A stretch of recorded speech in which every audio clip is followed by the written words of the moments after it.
What's up, RollinwithCarlos family? What's up, Gator Nation?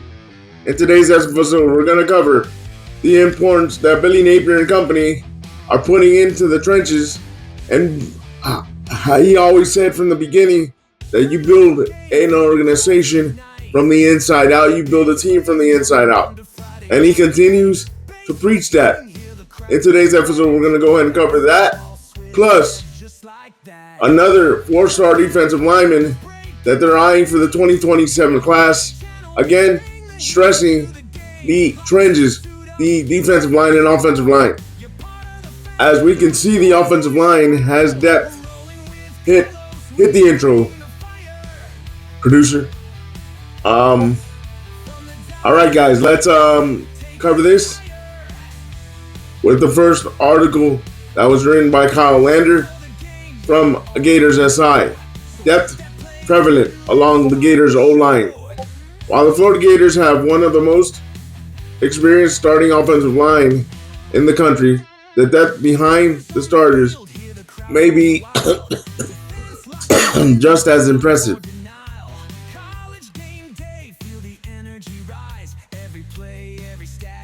The offensive line is one of the most important positions in the SEC. Having a strong one gives you a chance with any team in the conference.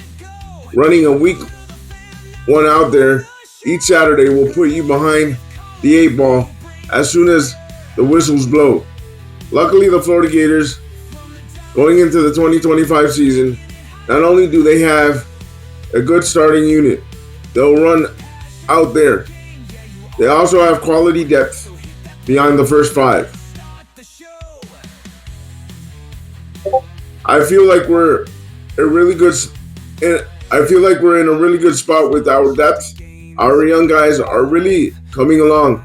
Starting center Jake Slaughter said, having guys who stay process-oriented has been a good for us.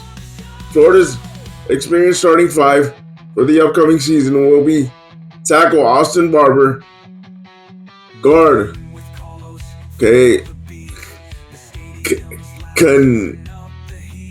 guard Harris, Slaughter, and guard Damian George, and tackle Bryce Lovett. Many already know about Slaughter. Most notably, he was an AP First Team All-American, AP First Team All-SEC selections in 2024. And going into the year, he's on the Remington, Outlaw, and Lombardi Award watch list, as well as being labeled a Sporting News preseason First Team All-American. Jake's the next one. I think he has earned every single thing that he has got. Head coach Billy Napier said.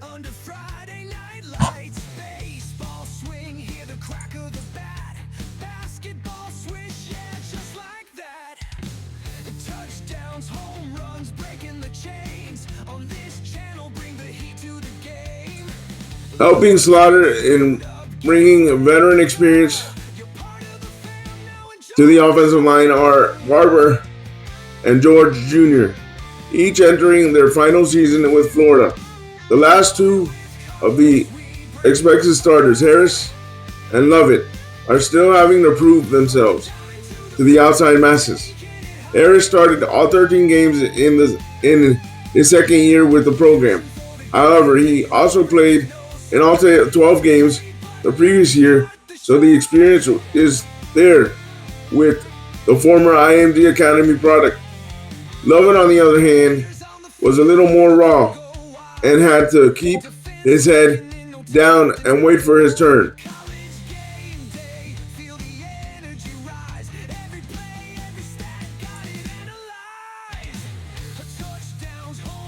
As a true freshman in 2023, he did not receive any game time.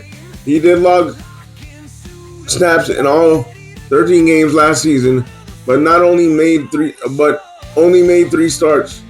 All at right guard. Still in his time on the field, he only allowed 1 sack, and held a PFF passing block grade of 78.1.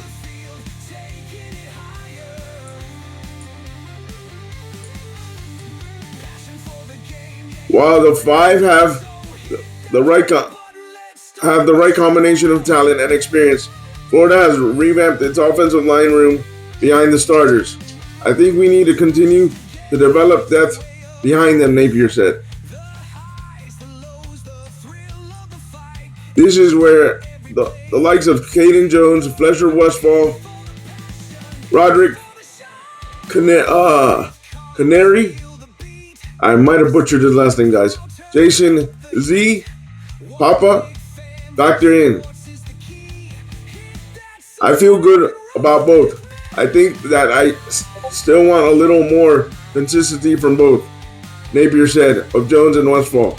I think that they're playing against really good competitive depth over there in the other side. So they're getting tested every day, especially in the pass protection.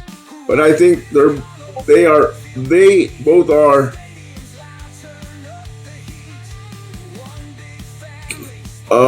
have improved since last year. I think they're on schedule to be players who can play winning football.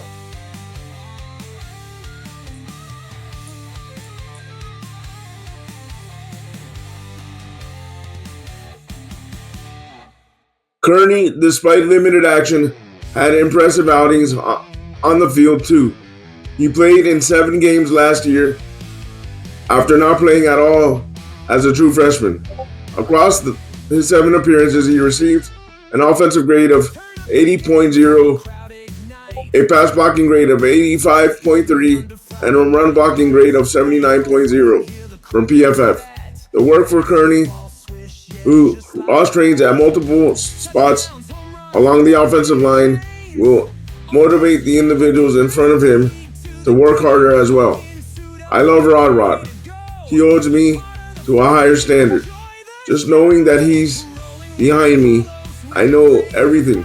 I've got to me, I think this is the time. I think it's got to say, I've got to be at my best because a guy who can play right now, George said. Because he's a guy who can play right now. Mandela Papa is going into his 2nd year with the Gators after transferring from USC the spring of 2024. He redshirted last season, but has impressed his coaches and teammates as he continues to develop at center beyond Slaughter and Kearney. He's awesome. He asks questions and he wants to get better, Slaughter said. Being too deep across the offensive line will be a big factor in how the Gators perform this season. Injuries are bound to happen, especially in the SEC. Having guys that the team can consistently pivot to when injuries come to fruition will only soften the blow.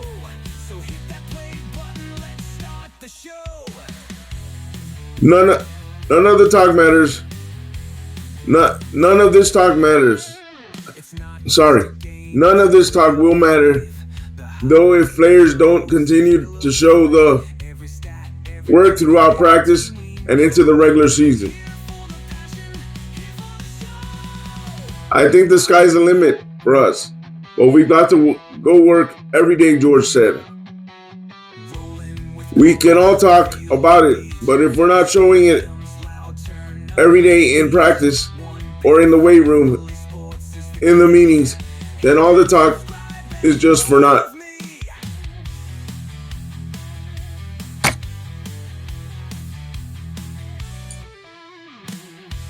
Billy Napier and company, like I said before, continue to harp on the trenches, and the recruiting continues to say so. As now they're going after, or they're pursuing, North Carolina 4-star defensive lineman for the class of 2027, Nate Gamba, a 6'4", 300-pound defensive lineman from Corvine Community School in Charlotte, North Carolina is eyeing his first visit to Florida this fall. Multiple staff members have been in frequent contact with the 2027 four-star defensive lineman, Nate Gamba, recently in his recruitment. Gamba, a 6'4", 300-pound defensive lineman from Corvine Community School in Charlotte, North Carolina, received an offer from the Gators in April. Since then, he's had consistent communication with both defensive line coaches and Gerald Chapman and defensive line quality control coach, Jeremy Patterson. They always show me love, Gamba said. Gamba told Swamp 24/7. They make sure I'm good. They can't wait for me to go down there.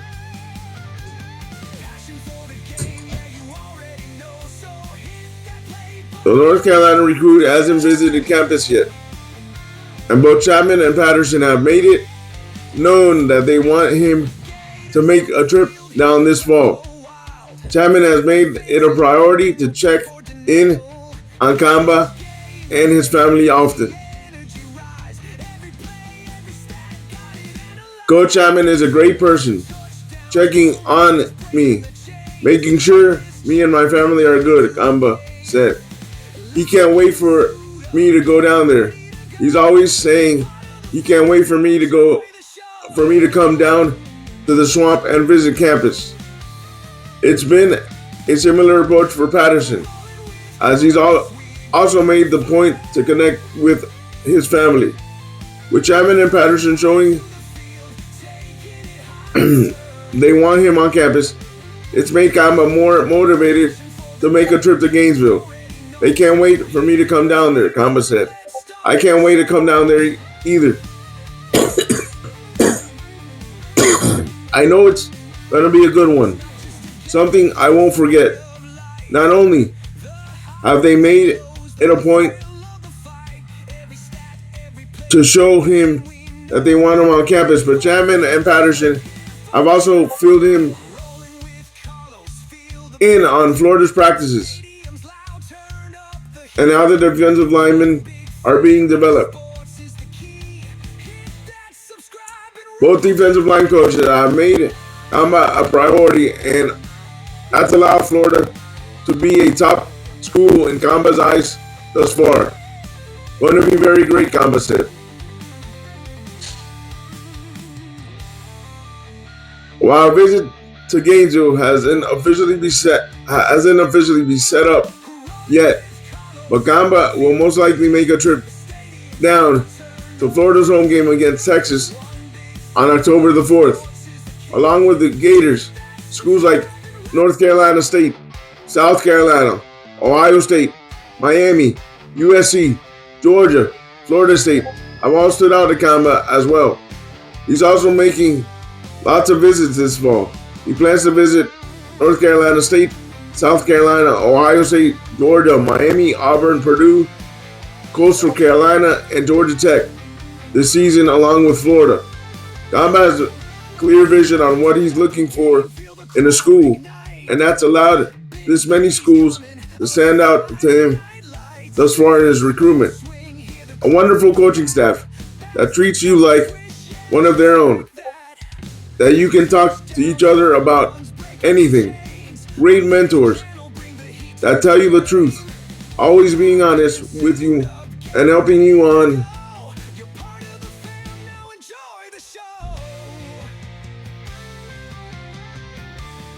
and off the field.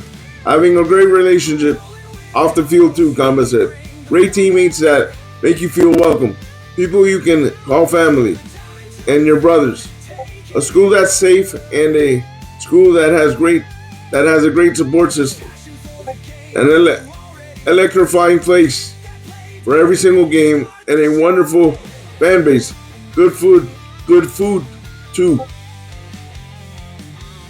Gamba is ranked as the number 5 defensive lineman in the country and the number 3 recruit in North Carolina and the number 79 overall recruit in the class of 2027. I will be inserting Gamba's hot highlights from high school from his sophomore season. In the video and after the video, so you can see his agility and how big he is, and he likes to maul people over. He's a very, very talented kid. But as you can see, Billy Napier and company put a extreme importance on the trenches. Leave me your thoughts down below. And like always, go Gators. Stay positive, stay on your grind. And once again, go Gators. Peace.